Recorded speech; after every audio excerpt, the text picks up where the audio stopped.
Jangan lihat sulitnya. Kadang-kadang kesulitan itu dibuat oleh Allah untuk mendapatkan kenikmatan. Tuh kalau antum naik ke gunung, begitu menemukan tanjakan, harusnya antum gembira. Kenapa? Karena di depan pasti ada turunan. Jadi kalau orang paham dengan fikih di surat Al-Kahf ini, ketika Anda dihadapkan pada ujian, Anda nggak usah nangis berlebihan. Jangan takut. Karena kadang-kadang ujian itu diturunkan untuk memberikan rahmat yang lebih luas bagi antum. Antum tuh dibuat kuat dulu. Bikin nangis supaya ke depan gak keluar lagi air mata. Kebal antum dengan semua ujian yang ada. Itu cara memahaminya. Ini gak usah berkeluh kesah. Baru turun ujian yang kecil udah bikin status. Ya. Kamu kenapa sih? Kata suami. Istrinya pasang status. Ternyata dia tidak seperti yang aku kira. Terus yang paling gak enak ditungguin tuh ada komen gak ya? Kenapa Jeng? Nggak nyangka ya, nyangka.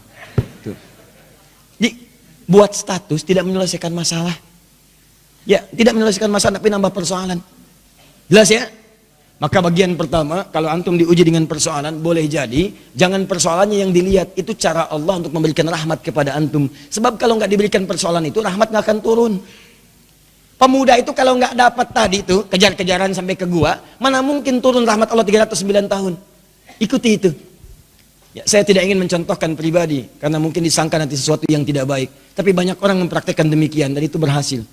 Coba lihat, antum kenal Buya Hamka? Kenal.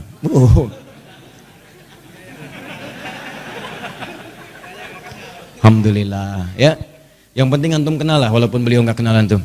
Ya, Buya Hamka, sempat beliau kemudian dalam episode kehidupannya dimasukkan ke dalam penjara. Tapi setelah beliau di penjara itu, bukan perasaan mengeluh, bukan dendam, bukan marah, bukan puncak dari emosi yang keluar, tapi syukur kepada Allah. Ketika ditanya bagaimana pendapat Anda Buya mendapatkan perlakuan seperti itu dimasukkan ke dalam penjara, beliau malah mengatakan, saya bersyukur kepada Allah Subhanahu wa Ta'ala. Kalau ada waktu, saya pengen ketemu presiden untuk mengucapkan terima kasih.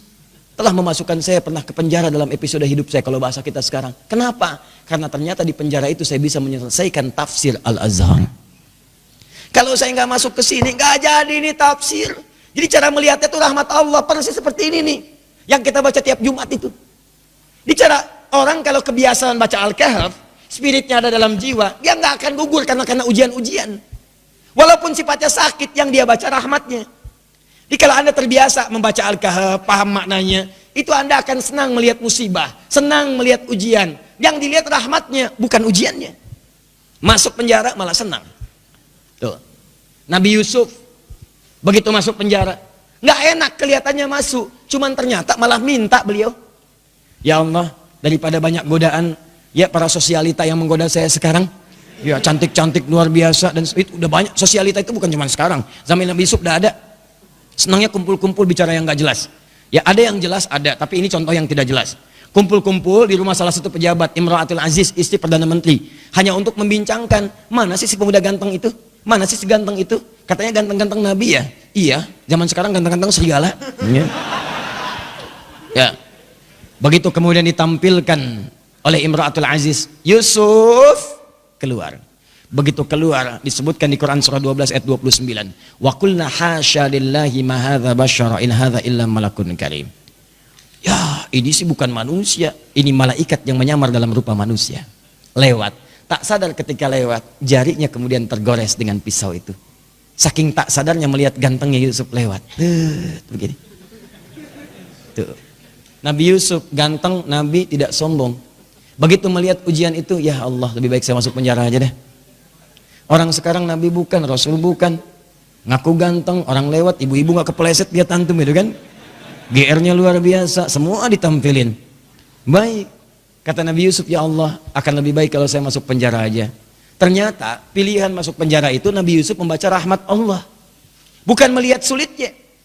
Lewat penjara itulah kemudian beliau bertemu dengan seseorang yang narapidana, dihukum di situ, kemudian bermimpi. Lewat mimpi itulah ternyata minta takwil ke Nabi Yusuf karena dilihat orang baik, orang soleh. Ditanya apa ini maknanya, dijawab oleh Nabi Yusuf. Ternyata jawaban itu yang mengantarkan beliau mendapatkan posisi jabatan di pemerintahan. Begitu rajanya bermimpi, Ya ada 7 ekor kemudian sapi, dimakan 7 ekor serigala, semuanya dimakan habis, hancur semuanya, bingung menafsirkan dia. Dukun-dukunnya sekitaran mengatakan itu paling mimpi buruk saja. Kok berulang-ulang terus-terusan? Ternyata narapidana yang bebas tadi, yang akhirnya melayani raja, membawakan airnya, minumannya, dia bercerita, di penjara ada seseorang yang bisa menakwilkan mimpi, sukses waktu saya di sana ditakwilkan saya akan berada di sini. Saya bermimpi saat di penjara, kata orang itu, kamu akan jadi pelayan raja. Yang teman saya, kamu akan dihukum mati. Dua-duanya benar raja. Siapa namanya? Yusuf. Ternyata begitu kedengaran itu dipanggil kemudian, Yusuf, tolong panggil ke sini. Begitu ke sana, kata Yusuf alaihissalam, saya akan datang kalau raja sendiri membebaskan tuduhan saya. Maka ketika datang dibebaskan tuduhannya. Tapi yang paling penting, begitu selesai tuduhan dibebaskan, kamu akan saya angkat menjadi orang terdekat saya. Coba Anda bayangkan, kalau Nabi Yusuf tidak pernah diberi kesempatan masuk penjara, maka mustahil beliau kemudian akan mewujudkan mimpinya dari kecil yang pernah bermimpi itu, bahwa beliau punya jabatan di pemerintahan, sampai bapak ibunya hormat pada masa itu sujud kepadanya. Maka takwil mimpinya saat kecil itu, ya beliau melihat ahada asyara kaukaba wa syamsa wal qamara raituhum li sajidin. Saya melihat 11 gemintang, 1 matahari, 1 bulan sujud kepada saya, hormat. Ternyata begitu diangkat jadi bendahara yang sangat hebat, punya kedudukan, bapak ibunya diundang dari Mesir, datang kemudian. Datang dari Kanaan Palestina ke Mesir. Begitu datang, apa yang terjadi? Mereka langsung hormat kepada Yusuf alaihissalam sebagai bagian dari rakyat, hormat kepada penguasanya.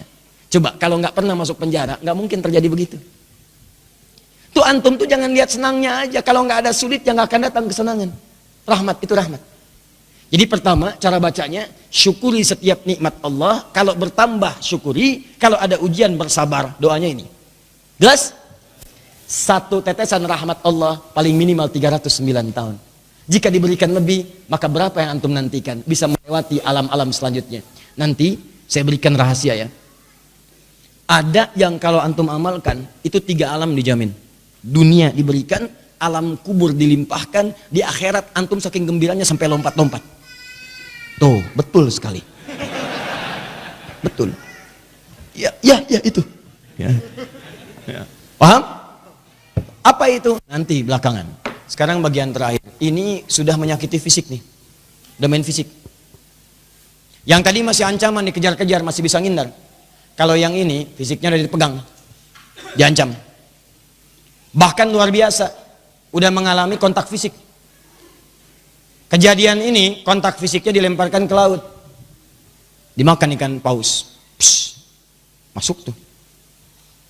Saya mau tanya pada antum, kalau masuk ke perut ikan paus, sempit atau luas?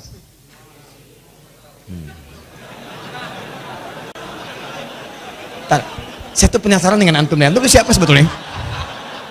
Antum tuh siapa sebetulnya? Buya Hamka kenal. Masuk perut ikan paus punya jawaban. Luar biasa. Ini gelas aja dengar jawaban antum sampai keringetan tuh.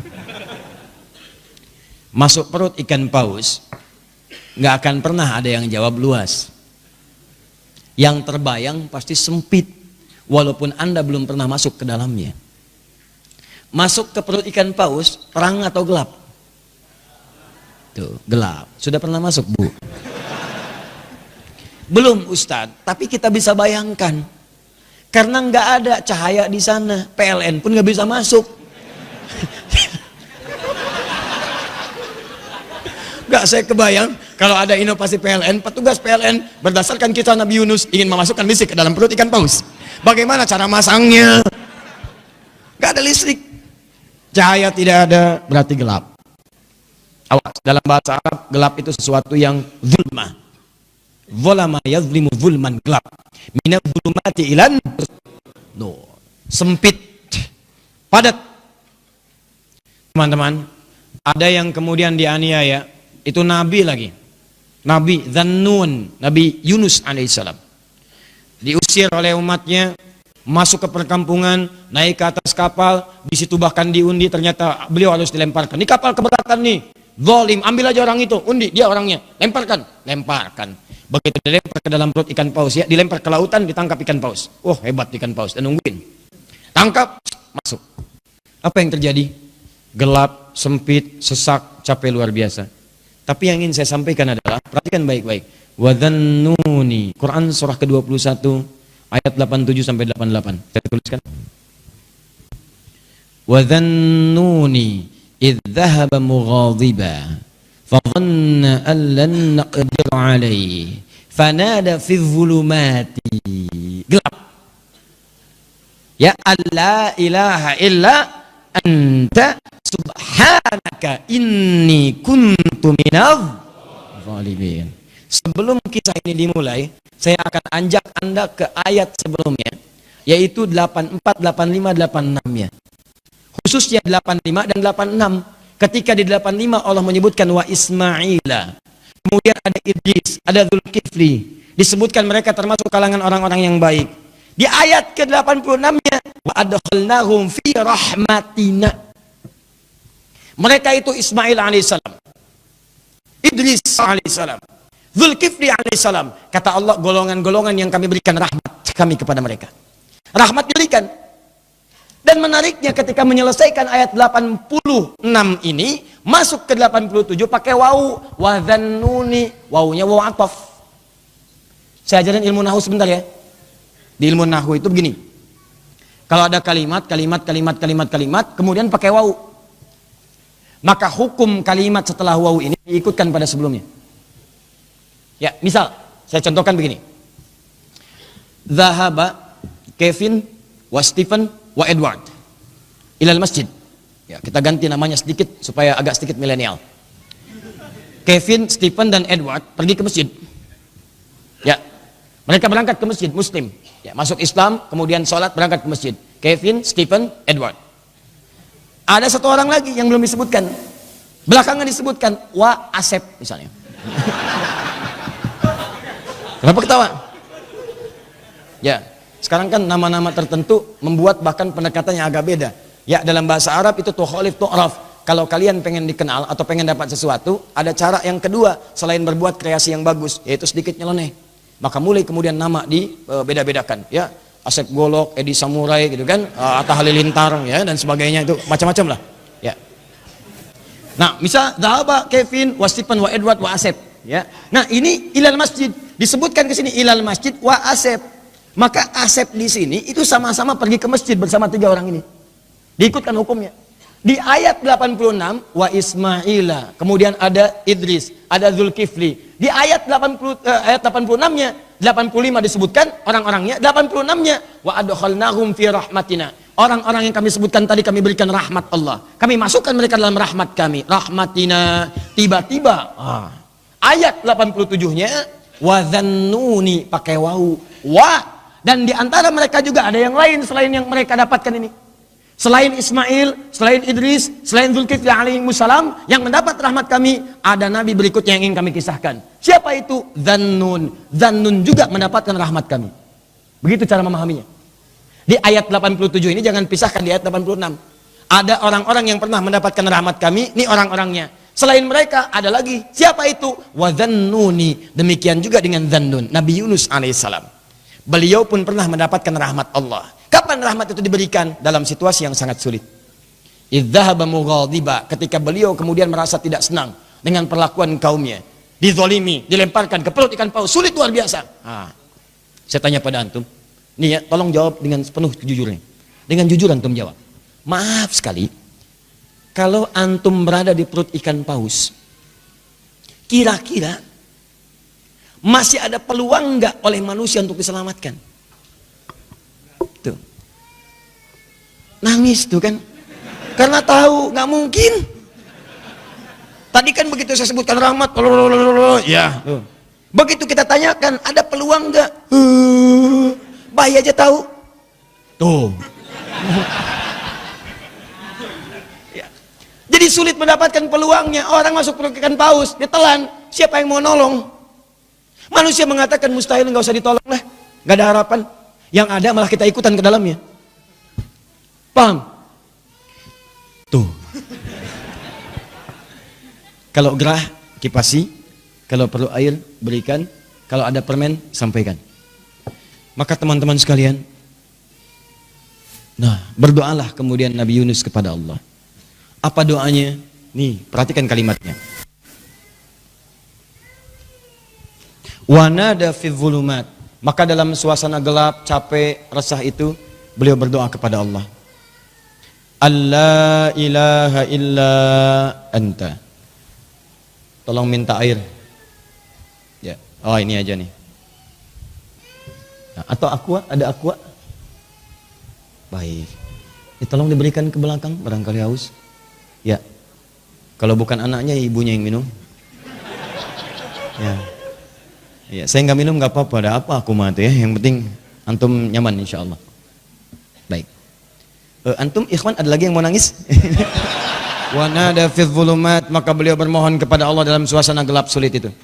Allah ilaha illa anta, catat doanya, catat. Kalau antum sedang dizalimi orang secara fisik, diancam, dimacam-macam, bahwa proyek antum diambil orang, kelihatannya zalim aja. Maka dalam suasana gelap itu Nabi Yunus bermohon kepada Allah. Gelap, sempit, capek, sulit. Allah ilaha illa anta. Dimulai dari sini. La ilaha illa anta. Subhanaka inni kuntu minadh. Catat doanya. Dimulai dari la ilaha illa anta. Kalau yang tadi dimulai dari Rabbana atina min ladunka rahmah. Kalau yang ini dari la ilaha illa anta. Anda bisa mulai dengan kalimat Allahumma la ilaha illa anta. Atau Rabbana la ilaha illa anta. Jadi doa. Subhanaka inni kuntu minadh zalimin. Anda tahu apa yang terjadi? Begitu doa ini dipanjatkan, turun jawaban Allah. Apa jawabannya? Ayat 88. Fastajabna. Lihat kalimatnya. Fastajabna. Maka kami jawab dengan cepat doa Nabi Yunus itu. Pakai fa. Saya sering terangkan fa. Huruf sambung tanpa jeda. Begitu selesai berdoa, turun jawaban. Tapi Allah bukan mengatakan fa'ajabna, fastajabna. Pakai ista. Ingat pertemuan lalu?